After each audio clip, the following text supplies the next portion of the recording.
The extract date times expression is in the category text and has a result of a list data type. The purpose of this expression is to extract a list of all date times from a given text value. The extract date times expression has one parameter, which is the text value that you want to pull your dates from. The result is a list of all date time values pulled from a given text value. Let's look at an example. Here we can see we have the extract date times expression with the text tomorrow at 3 p.m. This is dynamic. Because it says tomorrow, AppSheet will pull today's date and add 1.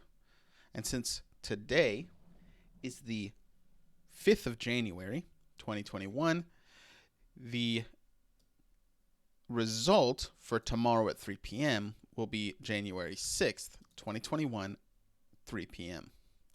Again, tomorrow is dynamic, so if I were to run this tomorrow, the result of this expression would be January 7th at 3 p.m. I hope that this was helpful. If you would like to learn more, please check out appsheettraining.com.